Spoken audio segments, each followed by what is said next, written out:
Okay, so McCarthyism and the Salem witch trials. Very similar, but nowhere near being close to identical. I believe that the main comparison between those two things is that they grew mostly out of fear. They were powered by the idea that there was something different and threatening to what was believed in as traditional.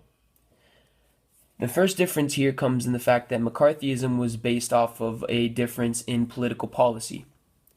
After World War II, there were two global superpowers left. That was the United States and the Soviet Union. The Soviet Union was a strictly communist regime, while the United States was believing in capitalism. Now, the difference here between these two global superpowers escalated into the Cold War, which was basically a struggle to see who could make their opponent quit out of fear first. There was a lot of fear-based propaganda, nuclear testing to display the strength of the nuclear weapons being developed at the time, and that's basically all that it was. There were a few proxy wars in between, but there was very little actual interaction of war in between these two countries. It was mostly just propaganda and inducing fear into each other. While the Salem witch trials, on the other hand, was a very different landscape between religion and unorthodox tradition. Now, witchcraft isn't a tradition, but it's very unorthodox to traditional religion, and it is basically looked upon as unreligious and the work of the devil. Now, another similarity comes in both sides of this discussion. They grew relentless in persecution of their opposing groups. McCarthyism is the prime example of over persecution.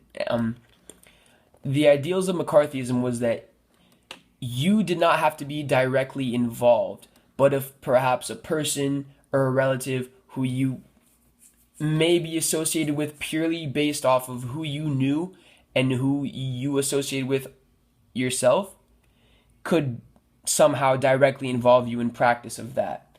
And that was all that they needed. While in Salem, it was almost the same thing where if there were any accusations based off of you being a witch, they were coming after you, and there was nothing you could do to stop it. That brings me to my next difference. The severity of punishments was very much a different landscape at the time. Now, they were both severe. Being in the U.S. and being called a communist could result in jail time, blacklisting from your occupation. It was very severe. But I think Salem took it up a notch.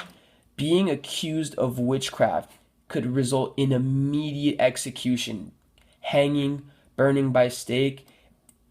Salem, the religious views at the time were basically considered law. Going against that was going against the community and everything that everyone believed in. You would be gone. An accusation of witchcraft was as good as a ticket for death row at that time. Another similarity between these two is that their persecution of the opposing party pretty much walked over the rights of the citizens. The matter of fact was that legal infractions were held to smaller degree than supporting the opposing party.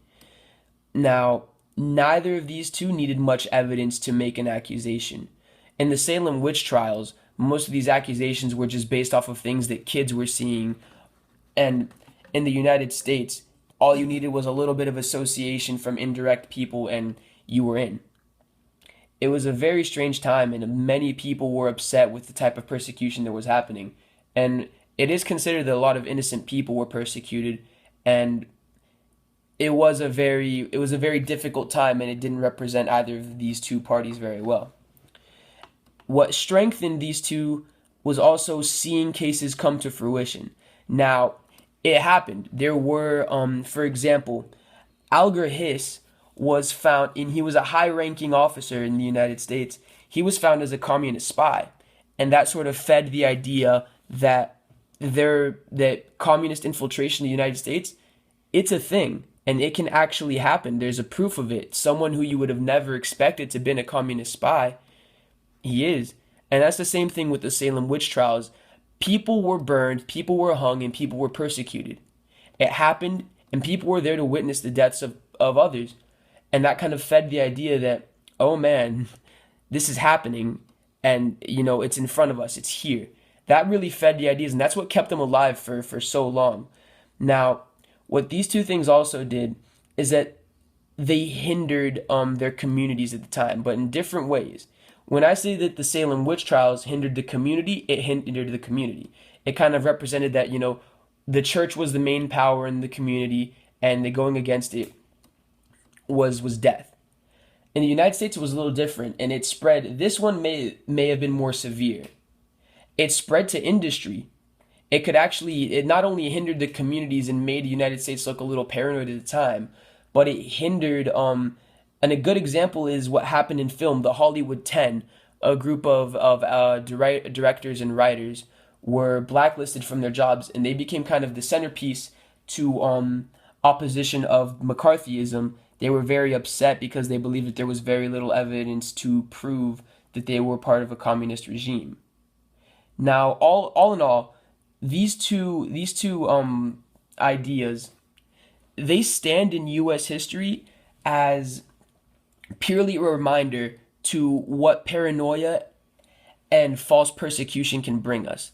These aren't looked upon as great moments in history for anyone. In fact, they were quite a blunder.